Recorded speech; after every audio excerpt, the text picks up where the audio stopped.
to Jerry Nepal, okay, at Benaroya Research Institute, when mom presented those data at Benaroya, right? And those scientists were in Benaroya, they were all shocked. I mean, and Jerry was like, oh my God, I mean, this is going to win Nobel Prize, right? This is just incredible stuff, right? So Jerry wants that to be repeated too, you know? Yeah. So all the scientists in Benaroya Research Institute, not only the scientists, but also even those secretaries, when mom was, you know, presenting this data, they were all just excited, you know, they all went to listen, you know? So it was all very good. Everything was planned. Jerry was like, oh, you know, the entire research center is going to support this project, right? Yeah. So, you know, the basic scientists, this scientists do what, this scientists do what, and the clinicians, this scientists do this, and this scientists do this. So Jerry basically become a big time coordinator and got everybody ready, right? And then the Falun Dafa practitioner, Matthew Wang, came to the, you know, Benaroya Research Institute, and he would be the one to provide Falun Dafa, you know, exercise instruction, right? So Jerry had this diabetes clinic, so we already designed how we offer Falun Dafa practice to the patients, you know, and so they can choose they want to practice or they don't want to practice. So there will be those who naturally choose to practice, those who naturally do not choose to practice. So it's going to be the control group. And then the blood will be taken, and then the immunologist will be, you know, very carefully study all kinds of different profiles of the immune cells change. Not only just one cell that Lily did, but we're going to do a systematic whole profile study of the human immune landscape, correct? Okay. So everything was done, you know, everything was ready, right? You know, that was the time that Gary Locke sent a representative to Jerry. So the secretary told mom, hey, today is very strange. You know, Gary Locke's office had a representative to visit Jerry, and they closed the door for 2 hours, right? The secretary told mom, right? So Jerry came out from the meeting, and Jerry's face was different, you know? And he called mom in. He was like, hey, we cannot do that project anymore because it's too political, right? So, you know, I mean, that's why you say evidence. I mean, all the people involved in Benaroya Research Institute all knows about it because we all ready to do, and Jerry suddenly shut it down right after that 2-hour meeting. Isn't that obvious? Right? Yeah. Then, mom continued to give presentations about the plan of the work, this and that. And Jerry said, if you don't stop that, I'm going to give you disciplinary treatment. Yeah. Right? So mom said, I don't understand what's going on here, you know, but this is so important, correct? So Jerry said, you don't understand. You know, these days science, he said, do you know how hard it is for me? Do you know how many hats I have to wear in order to sustain this research, you know, center? I have to wear this hat. I have to wear that hat. You know, he said, you know, our research center is supported by the state level biotechnology fund. And if we don't listen, and we're not going to be able to have all those fundings. I mean, Jerry told mom very specifically that he was under pressure. He didn't try to lie, you know. So Jerry was in a very difficult situation at the time because he basically, at the time when he called mom, so basically mom's supposed to be promoted to the tenure position. It's like one level is tenure, right? So mom was overqualified for tenure. But, you know, you have this routine review committee. So you have the review committee for coming to, you know, review the person who's going to be promoted. So mom, you know, was under review in the year of 2003, the end of the year, right? Mom's supposed to be reviewed at the end of 2002. But dad was divorcing mom, and of course mom almost had a mental breakdown, correct? In the year of 2002. So the annual review postponed 1 year to 2003, right? Right? So at the end of 2003, mom was subjected to annual review, and you know, those internationally big time, immunologists, cancer researcher were chosen. They had 4, panel reviews, right, from UCSF, University of Texas, and UW, right? So, and also Nobel Prize committee, Nobel Prize Foundation chairman from Karolinski Institute also came to meet with mom one-on-one. I mean, it was a big deal, right? So, mom went through the whole process very honestly, met with the Nobel Prize Foundation chairman, and told him about the research data, how important it is about studying the impact of Falun to the human immune system. And he read about the data, right?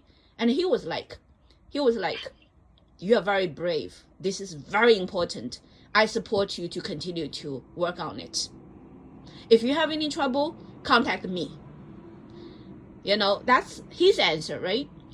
And then Jerry was like, don't talk about it in your panel, in your review, right? Don't mention about this project. Mom was like, but I cannot lie because this is a project of my lab, right? I plan to continue to do research. And Jerry just shut up, right? After that, and he basically had a very pale look on his face. So mom presented the whole plan about continue to do this research in front of the panel. And all those experts, they applaud and they loved it. They encouraged mom. Nobody said anything bad. Because they didn't know Jerry was under pressure. You know what I mean?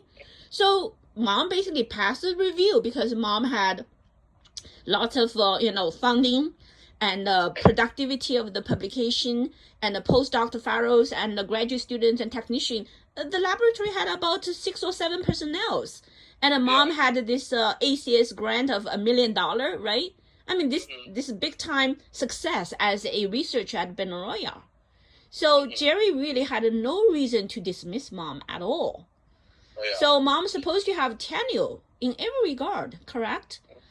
They don't call it a tenure. They basically call it once you are associate level PI, basically it's equivalent to a tenure, which means you will never be asked to relocate anymore. You basically, a stable, right, position in Benaroya.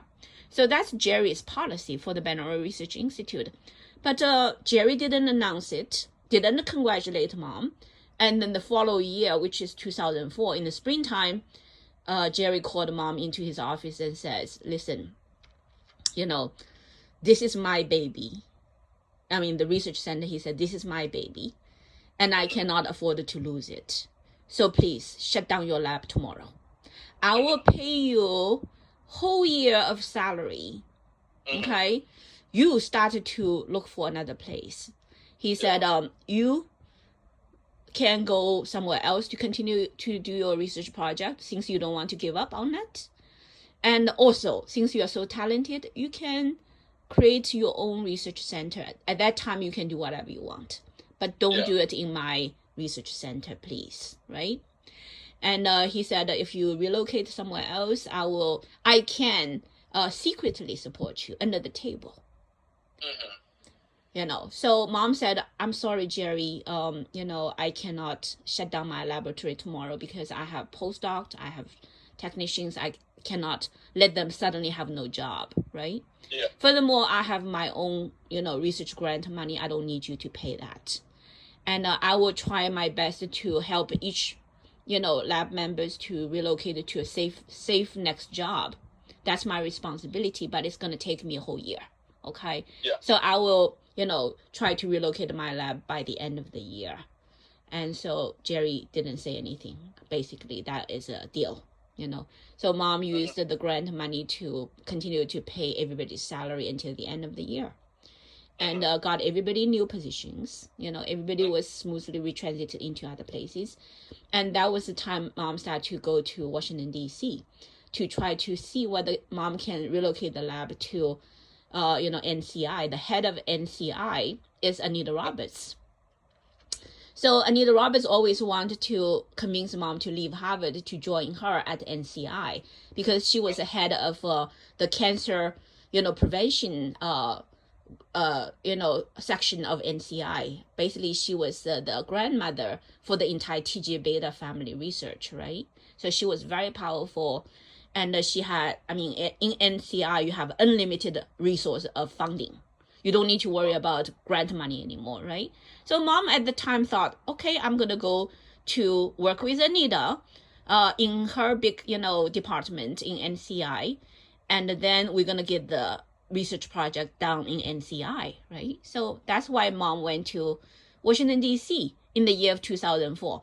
That's when the Raymond Washington case came into the place, because mom was going to NCI to visit Anita, and Wagon Whitepool had nobody to take care of, right? And Raymond Washington showed up. Anyway, that's the story. So during those period of time, mom went to Washington, D.C. constantly, tried to meet with Anita, but Anita was diagnosed to have late-stage gastric cancer. And so mom had to wait because mom could not see her. So she was in the middle of chemo. So she had already surgery, and then she had radiation, and then she had chemo, and she looked like a skeleton. And then she was subjected to the most advanced, all kinds of fancy cancer treatment that's in the modern science field that regular people would never be able to have access to it. But she's the head of the cancer prevention center of NCI. So all the most advanced, fancy anti-cancer treatment, basically she was a guinea pig. Basically, she told everybody, I don't believe anything else. In her laboratory, she had people who's a Buddhist, who's a Taoist, who, this and that, this all kinds of spirituality. She was like, I don't believe any of that. I believe in modern science. I'm going to launch a war against cancer with the most advanced modern science fruits, right? So she had a website even. Her son, her husband, they all kind of 100% supporting her backup. And her entire laboratory, about over 30 people, all internationally very powerful researchers, right? They all supported her to do the battle. It was a